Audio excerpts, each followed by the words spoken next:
नमो भगवते वासुदेवाय। आज हम लोग श्रीमद् भागवत के तृतीय स्कंद के प्रथम अध्याय का 44वां श्लोक लेते हैं। इस श्लोक में भगवान के अब यहाँ पर भगवान के जन्म कर्म उसके बारे में यहाँ बात हो रही है। तो इस श्लोक में है अजस जन्मोत्पथनाशनाय कर्मान् गृहतृ ग्रहणाय पुषाम नन्वन्यथा को हरि देव योगम पुरो गुणानामुत्कर्म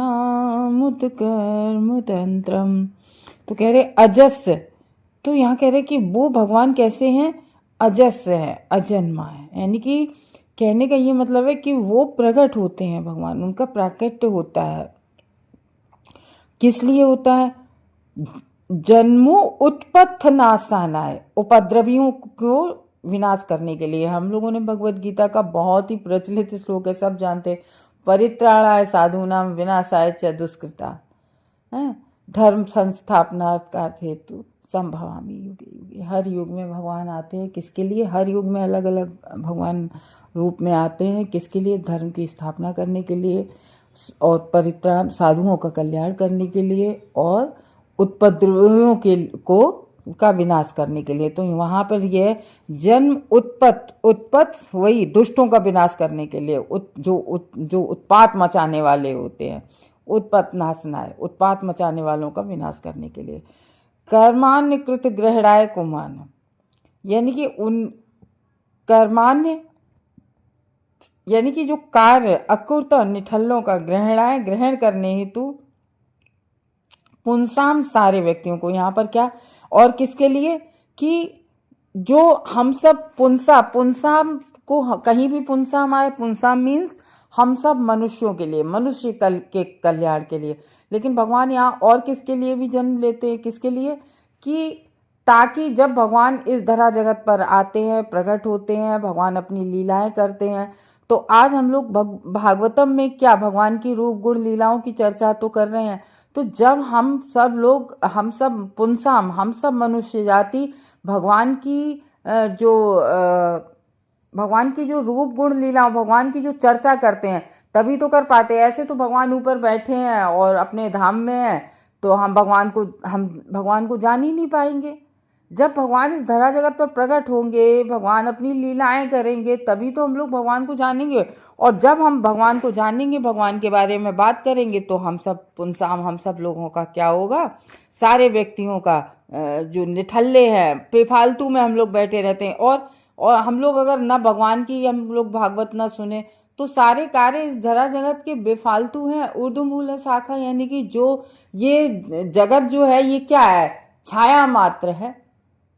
यानी कि छाया की तरह से, जैसे पानी में, जल में, जैसे कोई तालाब है, जलाशय है, कुछ है, उसमें जैसे पेड़ किनारे पे होता है, तो उस पेड़ के नीचे परछाई है, और जैसे ही वो पानी हिलता है तो वो परछाई उसकी मिटने लगती है। तो ये जगत ऐसा ही है। तो वही कह रहे हैं कि हम लोग नहीं तो ऐसे ही निठल्ले बैठे रहे, तो ननु अन्यथा, नहीं तो। अब यहाँ पर क्या कहते हैं कि क्योंकि भगवान के क्या है? जन्म कर्म चन्मे दिव्यम। ये भी हम लोगों ने श्लोक पढ़ा था। भगवान क्या भगवान के जन्म कर्म सब कैसे हैं? दिव्य हैं। भगवान के सब दिव्य हैं। ऐसा नहीं है कि भगवान, हम लोग यहाँ जन्म लेते हैं, वो काय के लिए लेते हैं? अपने कर्मों के अनुसार लेते हैं। हमारे कुछ कर्म बंधन होते हैं, कुछ कर्म बकाया रहते हैं, उनको करने के लिए, अच्छे हैं उनको भोगने के लिए, बुरे हैं उनको भोगने के लिए। तो हम लोग हमेशा, इसलिए भगवान किसी कर्म बंधन में नहीं आते हैं। कर्म बंधन से भगवान अपनी मर्जी से आते हैं यहाँ पर। तो उनके कार्य कैसे होते हैं? दिव्य होते हैं और समस्त व्यक्तियों के समझने हेतु किए जाते हैं, ताकि हम सब उनके कार्यों को समझें। तो अन्यथा समस्त भौतिक गुणों से परे रहने वाले श्री भगवान का इस पृथ्वी पे आने का क्या प्रयोजन हो सकता है? तो भगवान तो सभी गुणों से परे हैं। यानी कि भगवान न सतोगुण, न रजोगुण, न तमोगुण, किसी भी गुण, सभी भगवान।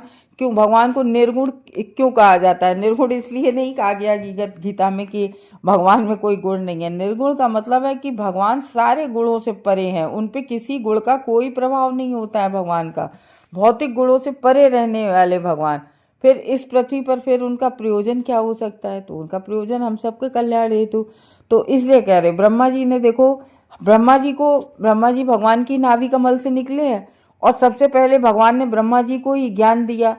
और जब ब्रह्मा जी को ज्ञान दिया तो ब्रह्मा जी ने उस ज्ञान को फिर आगे बढ़ाया नारद जी वगैरह को, और ब्रह्मा जी ने अपनी ब्रह्म संहिता भी लिखी। तो ब्रह्म संहिता का जो 5वां अध्याय है, उसका पहला श्लोक है 5वें अध्याय का, ईश्वर परम कृष्ण सच्चिदानंद विग्रह अनादि अनादि गोविंदा सर्व कारण कारणा। मतलब जो भी कारण, सभी कारणों के कारण कौन है? गोविंद है। ईश्वर परम कृष्णा का मतलब क्या है?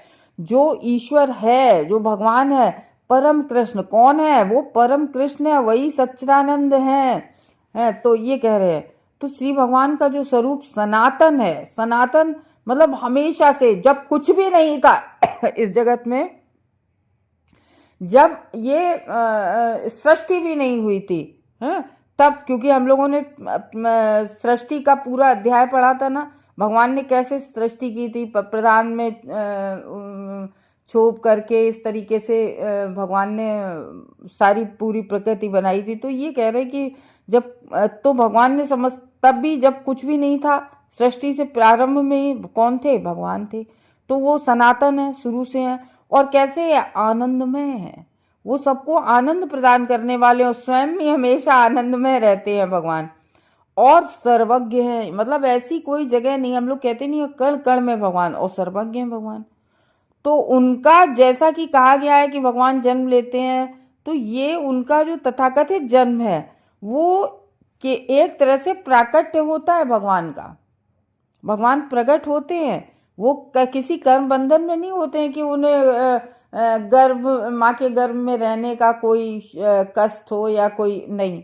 उनके सब, क्योंकि पहले ही है भगवत गीता में, जन्म कर्म च मे दिव्यम यो में भक्त। तो जो भी भक्त उनके जन्म कर्म को जान जाता है, भगवान के को, जन्म कर्म च मे दिव्यम यो में भक्त, तो वो व्यक्ति इस जन्म मरण के चक्कर से मुक्त हो जाता है। फिर उसको बार बार इधर से उधर नहीं आना जाना पड़ता है, वो भगवान के धाम को पहुंच जाता है। ये कहा गया है। जैसे कैसे होता है भगवान का प्राकट्य? जैसे क्षितिज से सुबह हम लोग देखते हैं कि सूर्य का उत्पन्न होना, तो बिल्कुल ऐसे ही है कि जैसे सूर्य उगता है, उनका जन्म जीवों जैसा, हम सब जीवों जैसा भौतिक प्रकृति के प्रभाव तथा विगत कर्मों के फलों के बंधन के अंतर्गत भगवान का नहीं होता है प्राकट्य। तो उनके, भगवान के जो कार्य हैं, गतिविधियां हैं, वो सब भगवान की अपने स्वेच्छा से लीलाएं करते हैं भगवान, और भौतिक प्रकृति के कर्म फलों के अधीन नहीं है। तो ये है भगवत गीता में एक और, जब 4था अध्याय हम लोग पढ़ते हैं तो उसके 14वें श्लोक में कहा गया है, न माम कर्माणि लिम्पन्ति न मे कर्म फले स्पृहा इति माम यो विजय नाति कर्मा भिन्न सबध्यते। तो जीवों के लिए भगवान द्वारा बनाया गया कर्म का नियम स्वयं श्री भगवान पर लागू नहीं होता। भगवान ने जो हम जीवों के लिए नियम बनाए हैं वो भगवान पर लागू नहीं होते हैं, और ना ही वे सामान्य जीवों की तरह कर्मों के द्वारा अपने आप को भगवान सुधारने हेतु इच्छुक रहते हैं। तो साधारण जीव जो होता है, हम सब लोग बद्ध जीव हैं, तो हम सब बद्ध जीवों को सुधरने हेतु भगवान करते हैं कि ताकि हम सब लोग ऐसे भगवान जो काम करते हैं उनको देख के अपने कर्मों को सुधारे। ये होता है। तो क्यों साधारण जीव अपने बद्ध जीवन को और सुधारने के लिए तो कर्म करते हैं, किंतु भगवान पहले से ही, भगवान, हम लोग किस लिए कार्य करते हैं, हम लोग किस लिए नौकरी करते हैं कि हमारा जो साधारण जीवन चल रहा है, लाइफ स्टाइल और अच्छी हो जाए, और अच्छी हो जाए, इसीलिए तो हम लोग करते हैं। तो वो है, किंतु भगवान पहले से समस्त ऐश्वर्य, समस्त बल, समस्त यश, समस्त सौंदर्य, तो जो कहते नहीं है भगवान षड ऐश्वर्यों से युक्त हैं, तो क्योंकि उनमें संपूर्ण बल है, संपूर्ण यश है, सौंदर्य है, सर्वाकर्षण है, भगवान सबको आकर्षित करने वाले हैं, और समस्त ज्ञान तथा समस्त त्याग से परिपूर्ण है। और इतना सब कुछ ज्ञान होते हुए भी और कैसे हैं, फिर भी त्याग से परिपूर्ण है, पूर्ण त्याग भी है, पूर्ण वैराग्य भी है भगवान के अंदर। तो फिर वे सुधार की इच्छा फिर भगवान क्यों करें, उनके अंदर तो सारे गुण हैं। कोई व्यक्ति किसी भी ऐश्वर्य से उनसे आगे, भगवान से आगे कोई जा ही नहीं सकता है। तो इसलिए उनके लिए अगर ये कहो कि वो सुधार, तो ये तो बिल्कुल निरर्थक है। तो इसलिए हम सब मनुष्यों को हमेशा भगवान तथा सामान्य जीवों के कार्यकलापों में अंतर समझना चाहिए कि भगवान के कार्यकलाप और सामान्य जीव के। तो ये है, तभी भगवान के दिव्य पद के विषय में हम लोग सही निर्णय पहुंच पाएंगे। जो श्री भगवान की दिव्यता के विषय में किसी निर्णय पर पहुंच जाता है वह भगवान का भक्त बन सकता है।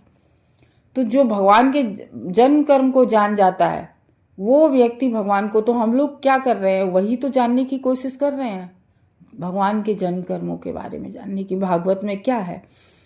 और अपने विगत कर्मों से, समस्त फलों से तुरंत व्यक्ति मुक्त हो जाता है। जो भी उसके विगत कर्म होते हैं उनसे मुक्त हो जाता है।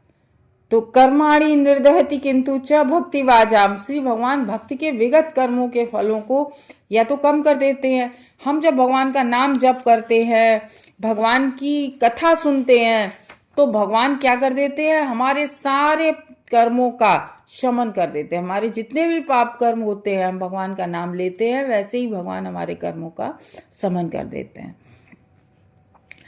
अब कभी कभी कोई कहता है कि हम तो खूब नाम जप करते हैं, भगवान की भक्ति भी करते हैं, तो भी देखो, एक भक्त के जीवन में दुख आते हैं लेकिन उस स्तर के नहीं आते हैं। ये है आर्टिफिशियल दुख वो होता है। तो और भगवान उनको एकदम निष्प्रभावी फिर धीरे धीरे करते चले जाते हैं। ये भी ब्रह्मा जी ने अपनी ब्रह्म संहिता में 54वां श्लोक है 5वें अध्याय का, जो भगवान ब्रह्मा जी ने ब्रह्म संहिता में लिखा है। तो ये है, भगवान के कार्यकलाप सभी जीवों द्वारा अपनाए जाने तथा आस्वाद किए जाने हेतु हैं। तो भगवान की हम लोग रूप गुण लीलाओं की चर्चा करते हैं, भगवान का क्या करते हैं, भगवान के नाम का, भगवान की कथा को हम लोग सुनते हैं। तो भगवान की जो कथा है उससे हम उसको सुनकर हम उससे आकृष्ट होते हैं भगवान से। भगवान सदैव भक्तों के हित के ही कार्य करते रहते हैं। तो हम जो सामान्य व्यक्ति हैं, जो कि सकाम कर्मी होते हैं कि या मोक्षकामी होते हैं, कुछ लोग कहते हैं सकाम कर्मी की, देखो हम ये हवन करते तो हमारा ये हो जाए, हमारी नौकरी लग जाए, हमें लड़का हो जाए, हमारे लड़के की नौकरी लग जाए। ये सकाम कर्म होते हैं कि हमने ये हवन किया इसके लिए, ये हवन किया इसके लिए। कुछ लोग मोक्षकामी होते हैं कि हम ऐसी ये पूजा करें तो हमें मोक्ष की प्राप्ति हो जाए।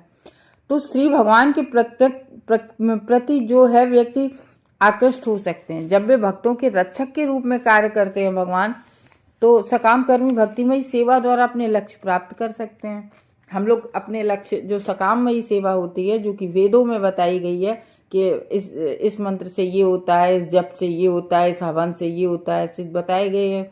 तो वो जो सकाम कर्मी भक्तिमयी सेवा होती है उससे भी हम लोग लक्ष्य प्राप्त कर सकते हैं अपने। और मोक्षकामी भी श्री भगवान की भक्तिमयी सेवा द्वारा अपना लक्ष्य प्राप्त कर सकते हैं। तो लेकिन भक्त ऐसा होता है, वो ना तो अपने कर्मफल चाहता है, क्योंकि जो भक्त होता है वो सकाम कर्मी तो कहता है कि हमने ये हवन कर दिया, हमें ये प्राप्त हो जाए, ठीक है। और कुछ भगवान की सेवा करते हैं कि हमें मोक्ष प्राप्त हो जाए। लेकिन भक्त कभी मोक्ष कामी भी नहीं होता है, भक्त मोक्ष की भी नहीं इच्छा करता है। वो तो बस केवल भगवान का प्रेम प्राप्त करता है, भगवान की भक्ति करता रहता है।